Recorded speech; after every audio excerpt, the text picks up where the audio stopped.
Nitrous அமிலத்தின் Lewis புள்ளி வடிவமைப்பு பற்றி தெரிந்து கொள்வோம்.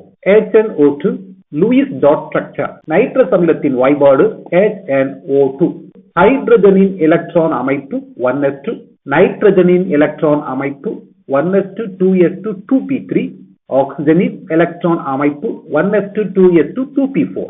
ஹைட்ரஜனின் இணைதிறன் எலக்ட்ரான் 1, நைட்ரஜனின் இணைதிறன் எலக்ட்ரான் 5, ஆக்சிஜனின் இணைதிறன் எலக்ட்ரான் 6. ஹைட்ரஜனின் இணைதிறன் எலக்ட்ரான்கள் 1 into 1 is equal to 1. நைட்ரஜனின் இணைதிறன் எலக்ட்ரான்கள் 5 into 1 5. ஆக்சிஜனின் இணைதிறன் எலக்ட்ரான்கள் 6 into 2 12. ஆக நைட்ரஸ் அமிலத்தில் உள்ள மொத்த இணைதிறன் எலக்ட்ரான்கள் 18. நைட்ரஸ் அமிலத்தின் லூயிஸ் வடிவமைப்பை பார்ப்போம். நைட்ரஸ் அமிலத்தில் மொத்தம் 18 இணைதிறன் எலக்ட்ரான்கள் உள்ளன என சற்று முன்தான் பார்த்தோம். முதலில் நைட்ரஸ் அமிலத்தில் உள்ள அணுக்களை இவ்வாறு அமைத்துக் கொள்வோம். HONO அணுக்களுக்கு இடையே 2 எலக்ட்ரான்களாக அமைத்துக் கொள்வோம். 1 2 3 4 5 6. சகப்பிணைப்பிற்கு 2 எலக்ட்ரான்கள் தேவை. எனவே 1 2 3 சகப்பிணைப்புகள் அணுக்களுக்கிடையே அமைக்கப்பட்டுள்ளது. ஆக 18 எலக்ட்ரான்களில் 6 எலக்ட்ரான்கள் இவ்வாறு அமைந்துள்ளது. அந்த 6 எலக்ட்ரான்களும் சகப்பிணைப்புகளாக காட்டப்பட்டுள்ளன.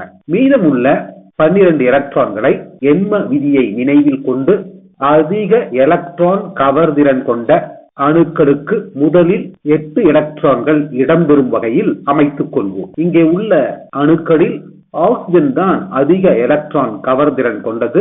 எனவே ஆக்சிஜனை சுற்றி 8 எலக்ட்ரான் அமையுமாறு அமைப்போம். 2 4 5 6 7 8. இதைத் தொடர்ந்து இந்த ஆக்சிஜனுக்கு 2 3 4 5 6 7 8. ஆக மொத்தமாக 2 4 6 8 10 12 14 16 எலக்ட்ரான்கள் அமைந்துள்ளது. மீதமுள்ள 2 எலக்ட்ரானை நைட்ரஜன் மீது அமைப்போம். தற்பொழுது நைட்ரஜனை சுற்றி 2 4 6 எலக்ட்ரான்களே உள்ளன.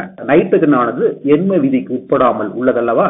எனவே ஆக்சிஜன் மீது உள்ள 2 எலக்ட்ரான்களை இவ்வாறு நகர்த்தி பை பிணைப்பாக்கிக் கொள்வோம். தற்பொழுது ஹைட்ரஜனை சுற்றி 2 எலக்ட்ரான்கள், ஆக்சிஜனை சுற்றி 8 எலக்ட்ரான்கள், நைட்ரஜனை சுற்றி 8 எலக்ட்ரான்கள், ஆக்சிஜனை சுற்றி 8 எலக்ட்ரான்கள். இதுவே நைட்ரஸ் அமிலத்தின் லூயி வடிவமைப்பு ஆகும்.